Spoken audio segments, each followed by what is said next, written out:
Bismillahirrahmanirrahim. Assalamualaikum warahmatullahi wabarakatuh. Alhamdulillah wa syukurillah wa la hawla wa la quwwata illa billah. Assalatu wassalamu ala rasulillah wa ala alihi wa mawala amma ba'du.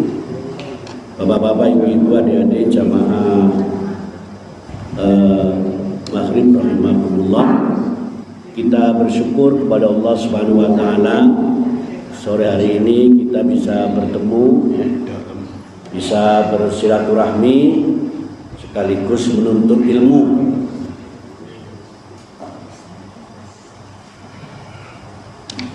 Dan tema yang diberikan saya itu hakikat dan makna kemerdekaan dalam Al-Qur'an.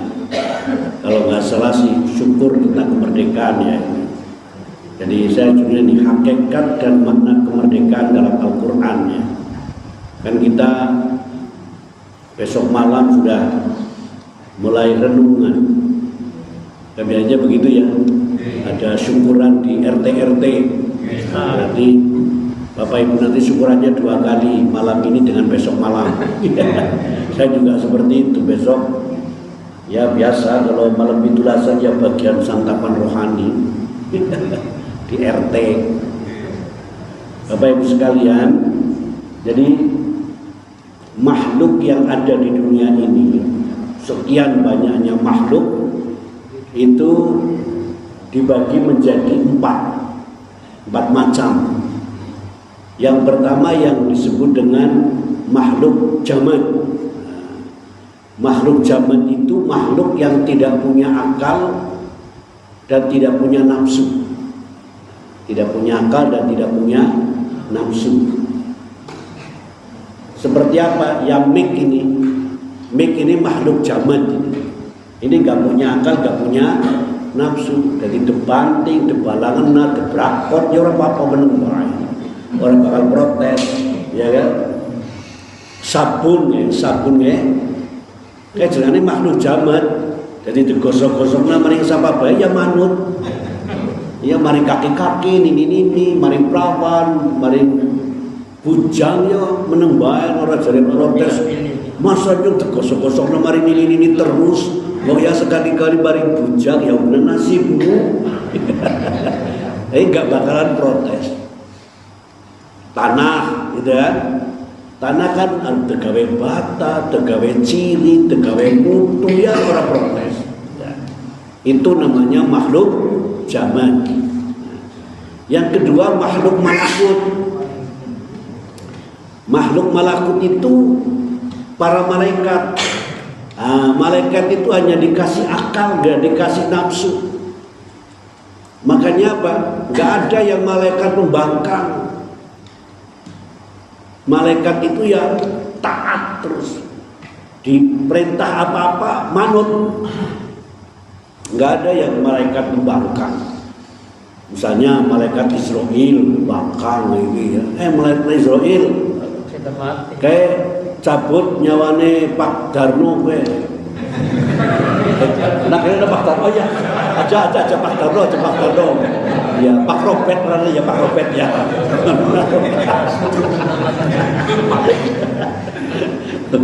Kayak cabut nyawane Pak Robert kayak. Loh, kapan Gusti Allah? Ya wis besok malam Ahad. Oke, Gusti udah taat orang jare. Aduh ya Allah, janganlah, kasihan Pak Robert itu masih muda dan anaknya masih kecil-kecil dan utangnya banyak sekali. Ya orang malaikat Israel orang bakal membangkang, tidak tidak ngenyangga. Jadi begitu diperintah ya siap. Ya'maluna ma yu'marun, itu malaikat. Yaitu melaksanakan apa yang diperintahkan, apa yang diperintahkan. Jadi kalau nggak diperintah ya nggak mau, dia nggak akan mungkin. Misalkan malaikat yang membagi rezeki sama apa? Jibril itu Jibril yang menyampaikan wahyu, tapi wahyu dari Allah, bukan wahyu ningsih, wahyu handoko, bukan. Jadi malaikat Jibril itu yang menyampaikan wahyu, ya udah itu tugasnya. Kalau yang malaikat memberi rizki itu adalah malaikat Mikail. Malaikat Mikail itu yang tugasnya membagi hujan, membagi rezeki, itu malaikat Mikail. Nah, jadi kalau malaikat Mikail, malaikat Mikail, kamu cabut nyawanya Robert, oh dia nggak mungkin, karena dia tugasnya itu membagi rizki. Nah itulah, jadi ya'malu ma yu'marun, dia akan mengerjakan apa yang diperintahkan. Nah, makanya dia nggak pernah bangkang, nggak pernah protes, apalagi demo. Nggak ada malaikat demonstrasi. Nah, manusia ini sekarang makhluk insan yang namanya manusia. Manusia itu punya akal dan punya nafsu. Jadi manusia itu makhluk yang paling lengkap. Jadi dia hanya manusia punya akal dan nafsu. Oleh karena itu kadang-kadang taat, kadang-kadang juga tidak taat, gitu kan? Kadang-kadang manut, kadang-kadang orang manut. Malah kadang akeh sing ora manut daripada sing manut, kan gitu. Itulah manusia. Itu manusia yang punya akal dan punya nafsu. Nah, kalau setan itu nggak punya akal, punyanya hanya nafsu. Punyanya nafsu, sehingga apa? Bisanya itu hanya membangkang terus, gitu ya. Membangkang terus, menggoda terus. Jadi nggak ada yang setan mengajak orang berbuat baik, itu nggak ada. Tidak ada setan membisikkan, mas, nanti ya banyak sedekahnya, ya enggak. Tapi yang namanya setan itu ya selalu menghalangi menyembah kepada Allah, menghalangi sedekah. Jadi yang karena wong sedekah malah setan menghalang-halangi. Pak, eman-eman. Jenengan rokasa-rokasa lho tidur kudu weh-weh namaring wong miskin. Bocah yatim eman-eman. Ora usah. Apa iya? Lah ya kena rokasa nikah jungang jempalit golek duit, apa jenengane setan. Setan. Jadi Bapak Ibu sekalian, makanya apa? Yang punya nikmat kemerdekaan itu hanya manusia. Nah, makhluk jumud gak punya kemerdekaan, ya kan? Malakut juga gak punya kemerdekaan untuk memilih. Dia tugasnya membagi rezeki, ya membagi rezeki. Cabut nyawa, ya cabut nyawa. Tugasnya ngurusi neraka, ya ngurusi neraka. Dia nggak bisa milih. Lah kalau bisa saya jangan neraka lah, ngurusi surga saja. Nah itu sudah nggak punya kemerdekaan milih. Setan juga begitu sudah. Dia memang tugasnya untuk menggoda sebagaimana permintaan setan zaman dulu. Di awalnya itu kan caranya. Nah, manusia yang punya kemerdekaan luar biasa. Kemerdekaan apa? Ya kemerdekaan apa saja, termasuk kemerdekaan memilih agama, kemerdekaan memilih jodoh, kan itu punya hak milih. Kalau seperti burung merpati misalnya, itu nggak punya kemerdekaan milih jodoh. Jadi yang karena darah gambir dijodohna karo darah belembuk, ya kudu gelem. Jodohna darah gambir karo darah belembuk, ya. Terus sokna telung dina parong dina debarengna ini kiri, gimana? Malah kadang-kadang rong jam bebis kiri. Iya. Sebab dia tidak punya kemerdekaan memilih jodoh. Belembuk, jodohnya gambir ya, lah. aku pengen sing polang. Itulah. Jadi, tapi agar menungsa punya kepercayaan tuh termasuk milih jodoh. Jadi agar jodoh kena, kok ora seneng dekerem patang dina ya tetap ora seneng, ora seneng. Itulah manusia diberi kemerdekaan. Nah, apa definisi kemerdekaan? Di dalam bahasa Arab itu disebut istiqlal. Al-istiqlalu. Jadi sehingga kalau hari perayaan ya, peringatan kemerdekaan itu disebut dengan Idul Istiqlal. Id Istiqlal atau Yaumul Istiqlal, hari kemerdekaan, Idul Istiqlal. Nah, kalau dalam kamus besar bahasa Indonesia, kemerdekaan itu punya makna apa? Bebas, lepas, tidak terjajah lagi gitu. Itu kemerdekaan. Ibnu Ashur dalam karyanya Maqasid Asy-Syariah Al-Islamiyah memberikan makna al-hurriyah. Nah, jadi al-istiqlal padanannya itu al-hurriyah, kemerdekaan. Nah, dengan dua makna. Yang pertama adalah kemerdekaan bermakna lawan kata dari perbudakan. Nah, orang kalau tidak diperbudak itu berarti merdeka. Ya, diperbudak oleh apa saja manusia. Manusia kan bisa diperbudak oleh harta, ya kan? Ya. Jadi kadang-kadang malah diperbudak oleh orang lain. Ya. Ada seorang ibu yang diperbudak oleh seorang anak. Ada itu. Kemarin yang tersangka korupsi di Pekanbaru, seorang ibu ya, dia pegawai negeri golongan 3B, gajinya paling-paling sekitar 4 juta lah ya. Tetapi anaknya sedang kuliah, itu sangat materialistis, sehingga permintaannya itu bermacam-macam ya.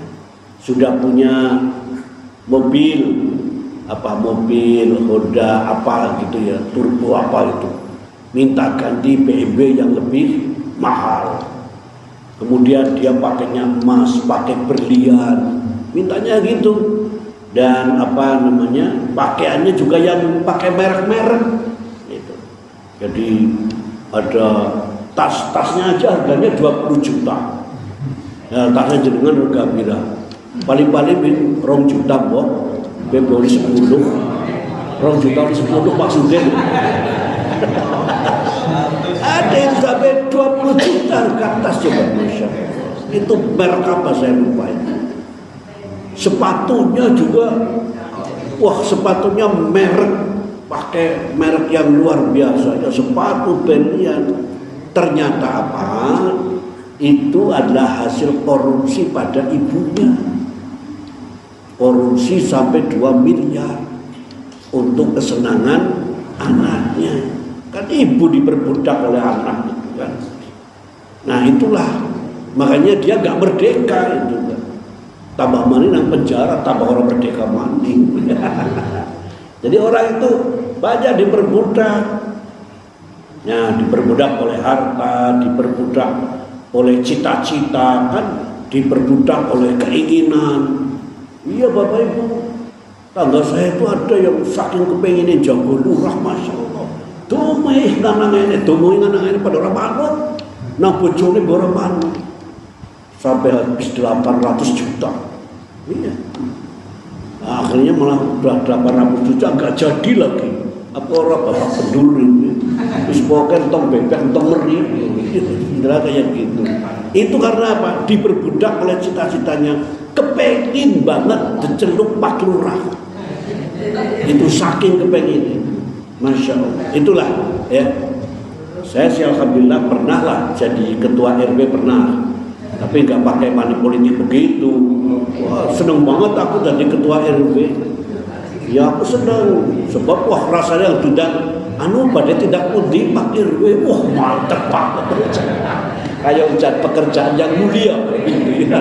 Senang banget ya sudah Pak RW senang ya Pak, sebab orang anak gaji sih kan ketua RW orang gaji ya, orang tunjangan nih anaknya ya purtalala kayak gitu kan ya. Nah pembagian PKH orang beres si domongin wah ketua RW ini orang adil kan begitu kan, jadi mulia. Jadi aku tuh dampak RW bisa tahu lah pira ya 6 bulan apa 8 bulan ya ganteni RW ini meninggal dunia. Jadi Pak Johar bae kelem ngene kon ganteni paring pirang bulan tok bar benyor pindah rumah iki. Nah jadi apa namanya kita ini sering orang itu banyak diperbudak sehingga dia agak merdeka. Yang kedua, makna metaforis dari makna pertama yaitu kemampuan seorang untuk mengatur dirinya sendiri dan urusannya sesuai hatinya tanpa ada tekanan, itu berarti merdeka ya. Kalau kita ngatur sendiri, tidak ada tekanan, bebas gitu ya, tidak ada intimidasi lah, itulah makna kemerdekaan menurut Ibnu.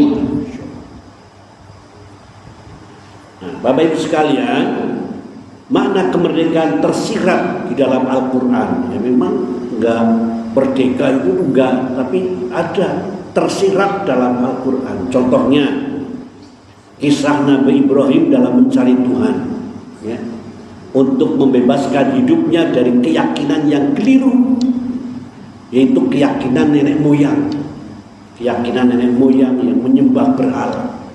Itu kan itu Nabi Ibrahim melihat bukan dia yang punya keyakinan, tapi kenapa kok orang pada menyembah berhala gitu.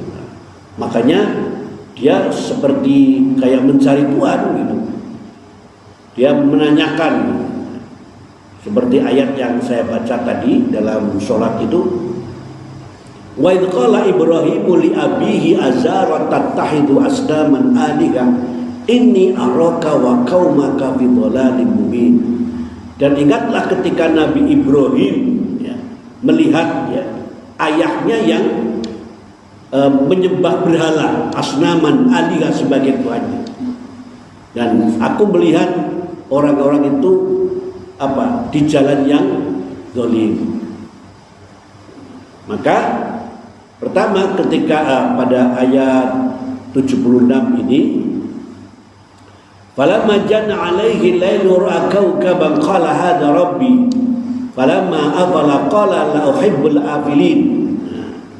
Dan ketika malam itu telah gelap, Ibrahim melihat sebuah bintang, lalu dia berkata, inilah Tuhanku, hadza rabbi, inilah Tuhanku.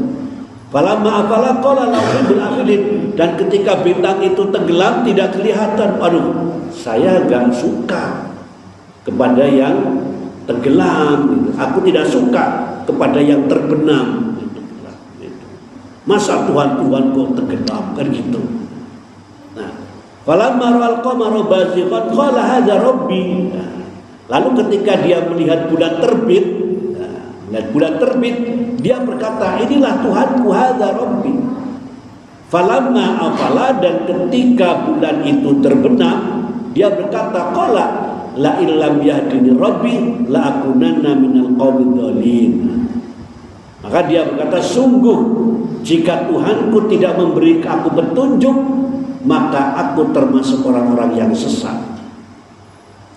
Falamma ra'a syamsa bazighatan qala hadza rabbi. Dan ketika dia melihat matahari terbit, dia mengatakan, inilah Tuhanku, hadza rabbi. Falamma hadza rabbi hadza akbar. Wah, ini yang paling besar, hadza akbar. Falamma afalat, dan ketika matahari itu terbenam, qala ya qaumi inni bari'um mimma tusyrikun. Dia berkata, Ibrahim berkata, wahai kaumku, inni bari'um mimma tusyrikun, aku selamat dari kemusyrikan. Nah, maka Beliau itu ikrar, inni wajjahtu wajhiya lilladzi fattaras sama wal ard hanifa wa ma ana minal musyrikin. Ya. Sesungguhnya aku menghadapkan wajahku kepada Allah, pencipta langit dan bumi, hanifan, ya, penuh dengan kepasrahan.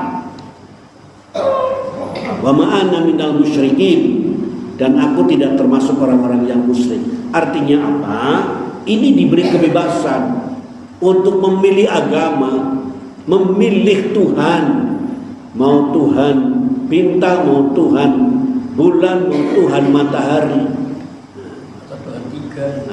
apa Tuhan satu, apa Tuhan tiga, gitu. Apa Tuhan tiga, apa Tuhan bab, silahkan. Itulah makna kemerdekaan. Bapak Ibu sekalian, maka kita juga diperintahkan, silahkan mau bebas apa. Sampai Rasul sendiri kan mengatakan, fa'ilam tastahli fasda' masyita. Kalau kamu tidak punya rasa malu, silahkan kamu berbuat semau kamu. Nah, itulah kemerdekaan yang diberikan. Kemudian yang kedua, ini kisah Nabi Musa ketika membebaskan bangsanya dari penindasan Fir'aun, raja yang kejam, yang ditakuti, yang zalim terhadap Bani Israel. Kemudian Nabi Musa diutus Allah Subhanahu wa taala untuk menghentikan kekejaman Fir'aun itu dan membebaskan bangsanya dari penindasan sehingga meraih kemerdekaan. Itu kan? Jadi ini usaha-usaha kita sering mendengarkan bagaimana kekejaman Fir'aun, gitu kan? Membunuh bayi-bayi yang baru lahir, terutama bayi laki-laki, karena takut, gitu ya, takut nanti disaingi dan lain sebagainya, takut dilengserkan, gitu. Dan maka Nabi Musa alaihissalam diutus oleh Allah Subhanahu wa taala untuk menghentikan kekejaman Fir'aun yang suka menindas, yang suka membunuh, yang sangat kejam, sehingga masyarakatnya itu tertekan, tidak merdeka. Maka Nabi Musa melakukan itu untuk memerdekakan. Ya. Di dalam Al-Quran Allah berfirman, a'udzubillahi minasyaitonirrajim, wa idh najjaynakum min ali fir'auna yasumunakum su'al 'adzab yudabbihuna abna'akum wa yastahyuna nisa'akum wa fi dzalika bala'un min rabbikum 'alim. Ingatlah ketika kami menyelamatkan kamu dari Fir'aun dan pengikut-pengikutnya, yaitu pengikut-pengikut Fir'aun. Mereka menimpakan siksaan yang sangat berat kepadamu. Mereka menyembelih anak-anak laki-lakimu dan membiarkan hidup anak-anak perempuanmu. Pada yang demikian terdapat cobaan yang sangat besar dari Tuhan. Ya, jadi ini kisah bagaimana kekejaman Fir'aun dan usaha Nabi Musa untuk membebaskan umat dari kekejaman Fir'aun. Itu kan kemerdekaan itu. Yang ketiga, makna kemerdekaan dari kisah keberhasilan Nabi Muhammad sallallahu alaihi wasallam dalam mengemban misi kenabian di muka bumi ini, ya kan? Jadi bagaimana tradisi kebiasaan orang-orang jahiliyah, gitu kan? Kemudian beliau Nabi besar Muhammad SAW pun berusaha untuk menghilangkan kejahilian itu, perbudakan misalnya. Makanya kalau Bapak Ibu sekalian melihat di ayat-ayat itu, orang yang memerdekakan budak itu perbuatan yang sangat mulia. Perbuatan yang sangat mulia. Karena apa? Membebaskan, memerdekakan. Makanya kan ada misalnya salah satu kafarat gitu ya, itu adalah memerdekakan budak gitu. Kemudian orang yang tidak puasa misalnya ya, karena sudah uzur dan lain sebagainya, maka kafaratnya itu adalah memberikan makan orang miskin. Artinya apa? Membebaskan manusia dari kelaparan. Itulah Islam mengajarkan seperti itu. Maka Islam itu menjadi agama yang sempurna ya. Al-Maidah ayat 3. Al-yawma akmaltu lakum dinakum wa atmamtu alaikum ni'mati wa raditu lakumul Islam dinan ya. Nabi Muhammad ya Allah di tengah-tengah masyarakat Arab jahiliyah yang mengalami 3 penjajahan sekaligus, disorientasi hidup, penindasan ekonomi, dan kedoliman sosial. Ini usaha ya, gerakan-gerakan yang dilakukan oleh Nabi besar Muhammad SAW itu adalah memerdekakan, membebaskan dari disorientasi hidup. Artinya ya orientasi manusia yang sangat materialistis gitu ya. Jadi kehidupan, pandangan hidup di zaman jahiliyah itu kan sangat sempit sekali. Penindasan ekonomi. Jadi umumnya ya yang kaya semakin kaya, yang miskin semakin miskin. Jadi yang kaya menindas yang lemah. Tidak ada hukum, adanya hukum rimba. Siapa yang kuat dia yang menang. Nah, itulah hukum rimba seperti itu. Penindasan kezaliman sosial. Jadi di era jahiliyah itu kan yang namanya pertengkaran, perkelahian, peperangan itu sudah biasa. Maka dalam surat Al-Hujurat ayat 13, itu salah satu ayat yang memerdekakan manusia. Ya ayyuhan nasu inna khalaqnakum min dzakarin wa unsa wa ja'alnakum syu'uban wa qabaila lita'arafu. Gitu kan? Supaya Allah itu menciptakan berbagai bangsa, bersuku-suku, berbahasa-bahasa. Itu bukan untuk saling perang, bukan untuk saling menindas, lita'arafu, untuk saling kenal mengenal. Mengenal ekonominya, mengenal budayanya, mengenal bahasanya, mengenal kemampuan ekonominya. Supaya apa? Untuk saling membantu antar bangsa. Dijadikan berbagai suku, berbagai bahasa, berbagai golongan. Ada golongan Muhammadiyah, ada golongan Nahdlatul Ulama, ada golongan Al-Insad, ada golongan karya, itu kan. Bukan untuk saling mengejek, bukan untuk saling menginjak, tetapi lita'arafu, saling kenal mengenal. Nah, kita kadang-kadang, makanya kita bertetangga itu kenal tetangga kita sedang apa. Jamaah masjid juga seperti itu. Jangan sampai masjidnya makmur gitu ya, tapi tetangga kelaparan. Iya, masjidnya bagus luar biasa, tapi ada tetangga masjid yang tidak makan, yang kelaparan.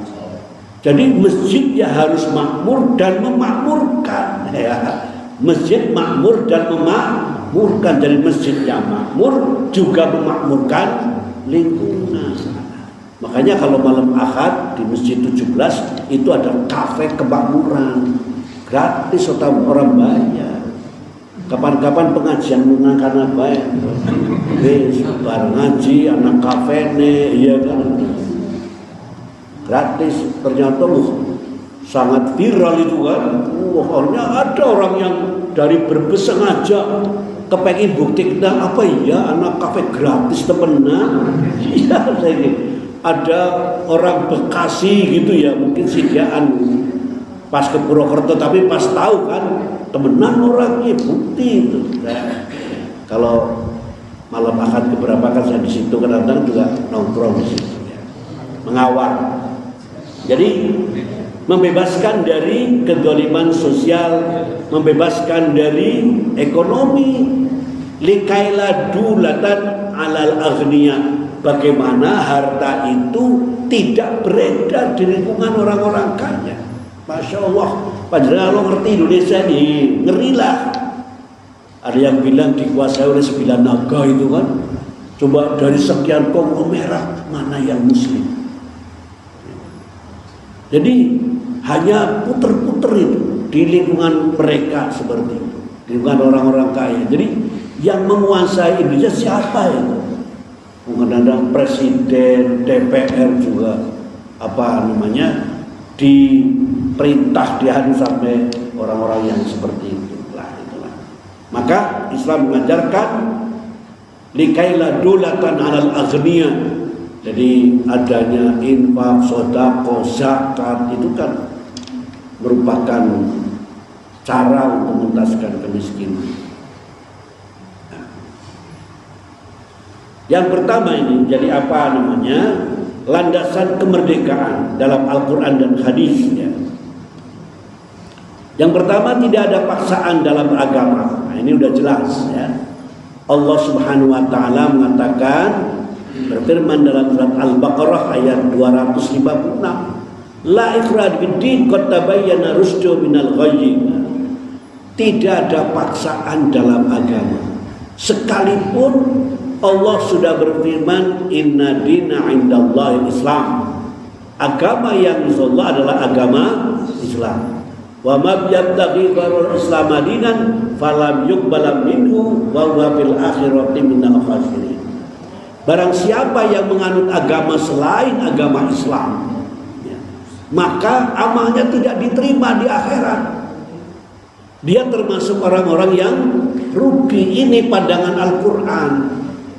Ini pandangan Al-Quran seperti itu. Jadi, loh ini gimana? Dia sudah banyak membantu orang, banyak berinfak, banyak bersedekah, tetapi dia bukan muslim, maka dia termasuk orang-orang yang rugi karena amalnya tidak diterima oleh Allah. Loh kenapa? Loh karena mereka melakukan itu bukan karena Allah, bukan ikhlas karena Allah. Mungkin ya karena mencari bintik kan gitu, karena mencari suara, mencari dukungan, tidak ikhlas. Kan jenengan pernah dengar itu ada seorang caleg yang di Maluku kalau nggak salah sudah nyumbang nyumbang karpet sepenuhnya, terus nyumbang jam dinding yang bagus yang kelondang. Ya lebih apik timbang jam dinding gila. Kayak Maluku ya. Nah begitu pilihan suara ora dadi. Nah begitu berjumatan, melu Jumatan nang masjid gue ngomong nyekel mic pidato. Bapak Ibu sekalian, saya kecewa dengan jamaah sini. Ternyata jamaah sini banyak yang munafik. Saya sudah kurang apa? Bantu karpet saya bantu, jam dinding saya kasih yang bagus, karpetnya juga bagus. Tapi ternyata suara saya kecil di sini, sehingga saya nggak jadi. Itu yang begitu. Maka begitu selesai, jamaah kesel kan, karpetnya digulung dibuang mari gini. Cara wong Banyumas kayak karpetnya badung anak, ora doyan karpetmu. Nah itu jadi kalau orang yang ikhlas lillahi ta'ala kan ya sudahlah, nggak jadi yang memang udah rezeki deh kan gitu ya. Insya Allah walaupun saya nggak jadi anggota DPR, insya Allah ini yang terbaik. Ya ini yang terbaik. Jangan-jangan nanti kalau saya DPR malah masuk penjara kan gitu kan. Jadi sukara dadi kan. Coba pilih di kono, wis kono gelem dadi DPR lebih penjara. Apa suka orang dadi tapi orang dadi anggota DPR, orang mlebu penjara. Ya suka milih orang dadi mbok agar kon milih. Jadi itu. Walaupun ini sudah benar, Islam benar, tetapi la ikrah fiddin, tidak ada paksaan dalam. Setiap umat diutus Rasul untuk bertauhid. Walaqad ba'atsna fi kulli ummatin rasulan an i'budullah wajtanibut taghut faminhum man hadallah wa minhum man haqqat 'alaihi dhalalatu fasiru fil ardi fanduru kaifa kana 'aqibatul mukadzibin. Dan sesungguhnya kami telah mengutus Rasul pada tiap-tiap umat untuk menyerukan sembahlah Allah saja dan jauhilah tauhid. Tauhid itu berhala. Maka di antara umat itu ada orang-orang yang diberi petunjuk oleh Allah, dan ada pula di antaranya orang-orang yang telah pasti kesesatan baginya. Haqqat alaihim dhalalah. Fasiru fil ardi, maka berjalanlah kamu di muka bumi.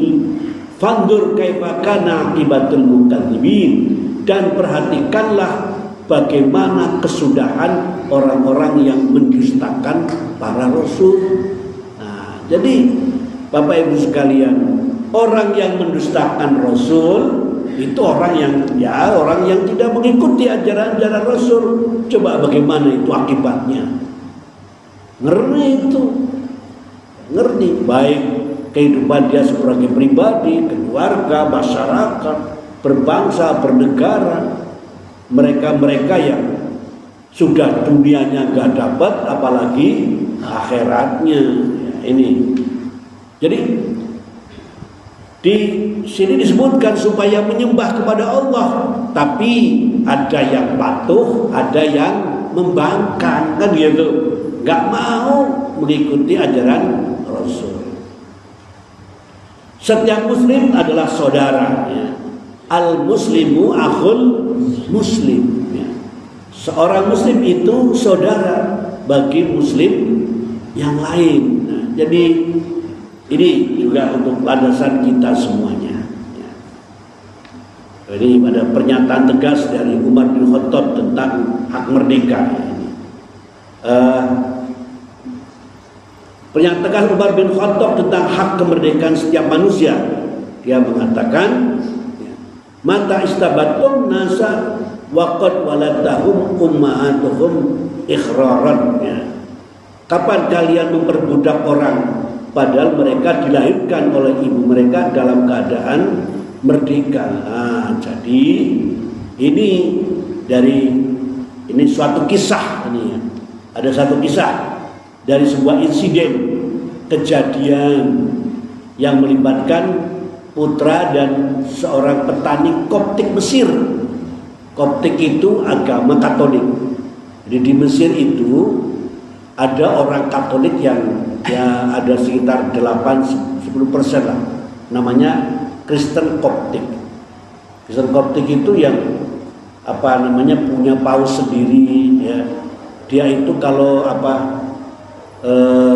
kalau Natalan itu bukan 25 Desember tapi 7 Januari, itu Kristen Koptik. Nah, suatu ketika ini ada ada lomba pacuan kuda. Lomba pacuan kuda. Yang satu ini diantaranya seorang petani, ya gitu ya. Yang satu ini seorang anak raja. Ya, petani orang Kristen Koptik gitu. Nah, tiba-tiba yang menang ini yang petani itu. Nah, makanya anak rajanya ini gak rela gitu.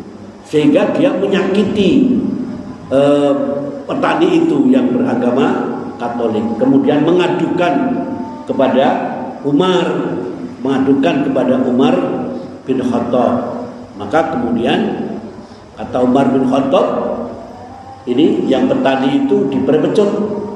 Sudah, sekarang kamu pulang ke Mesir, temui gubernur sana, dan supaya anak ini dipecut itu oleh petani itu karena telah menyakiti. Nah, artinya apa? Keadilan itu tidak memandang agama.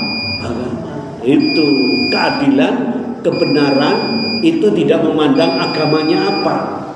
Jadi sekalipun dia beragama Islam bisa saja berbuat salah, keadilan tetap harus ditegakkan. Nah, itulah kemerdekaan. Nah, Bapak Ibu sekalian, Indonesia yang sudah dibangun kemerdekaan ini kerja keras dari para pahlawan nasional, maka tanggung jawab kita setelah merdeka adalah menjaga persatuan dan kesatuan, menegakkan keadilan, mencegah kezaliman, dan berdakwah amar ma'ruf nahi munkar, membangun akhlak, pendidikan dan ekonomi yang halal. Saya kira itu. Terima kasih sudah ada. Demikian Bapak Ibu sekalian, kurang dan lebihnya mohon maaf. Nasrul minallah fathul qarib wa basyiril mu'minin. Wassalamualaikum warahmatullahi wabarakatuh. Terima kasih atas perhatiannya, mudah-mudahan jadi bekal kita di dalam